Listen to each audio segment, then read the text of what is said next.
Thank you.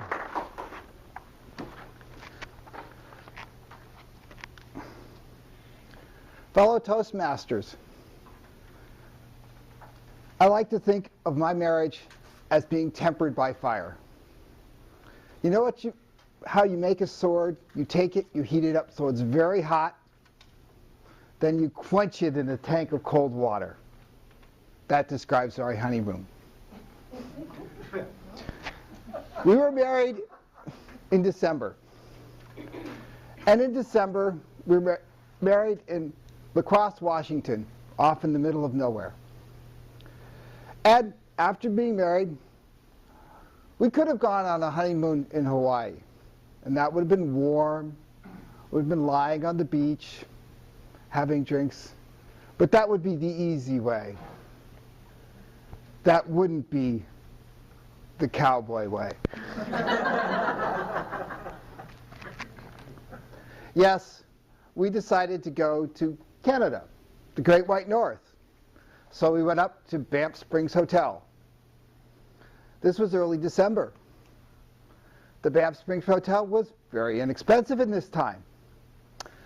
I don't know if you've ever been there, but the Banff Springs Hotel is a giant, 500-room, old railroad hotel. And it was early in the season. And it was so empty, we could hear our own insecurities. Yes, we had dinner.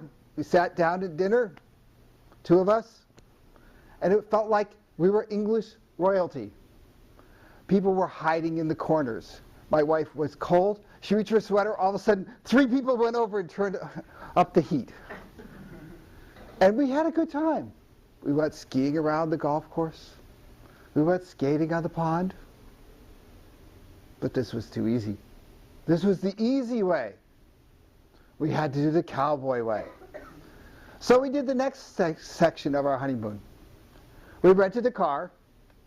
Now in Canada, you'd think you'd get a nice 4-wheel drive car with snow tires. No, we got a land yacht, which had ball tires, more suited to driving down Ocean Boulevard than driving the Canadian highways. So we got in our land yacht. We drove from Banff to Jasper, which is a 4-hour drive. Oh, and by the weather, you know, this is winter, right? And it had been nice and cold, but it started snowing. And snowing some more. And snowing a lot. And we got on the pass, and I couldn't see the mountain. I couldn't see the road. I couldn't see why this was ever a good idea. And I told my wife, roll down the windows. I got one of these, no answer. Roll down the windows. Why? I want you to look at the stakes on the side of the road so I can tell we're still on the road. So we made it over the pass, got down the pass, the great tundra before us, drove all the tundra up to Jasper. And we were in Jasper. That was the easy way. But we had to do the cowboy way. So we did the next portion of our honeymoon.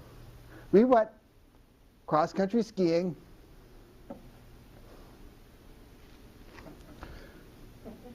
into a cabin. And one would think it would be a nice cross-country ski across a golf course. But no. It was up a mountain. And we had gotten directions, and we got to the trailhead, and we started up the trail. And we got a fair ways up the trail, and we both looked at each other, and that look of like, do you think we're lost? I don't think we're lost. Do you think we're lost?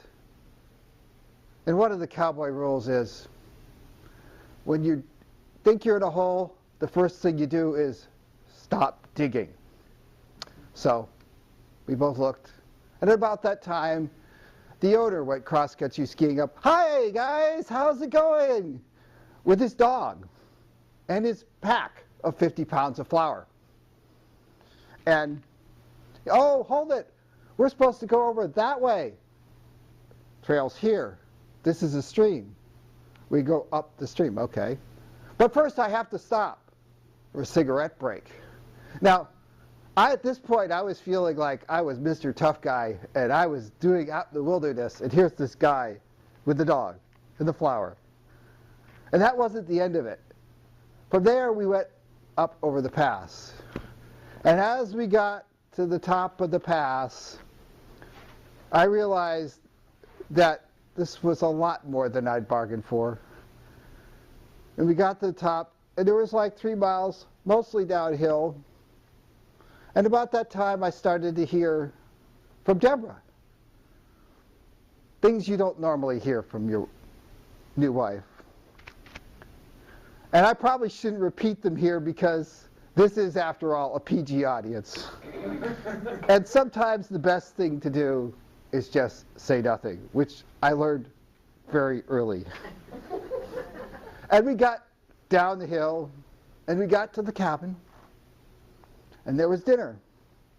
And dinner was this big turntable, and there were steaks on the table. I ate one. Gee, it tasted good. The guy said, we make enough. You can have another one. I had another one. And then we retired to our cabin alone in bunk beds and slept for 12 hours. So, fellow Toastmasters, I recommend that good judgment comes from lots of experience with bad judgment.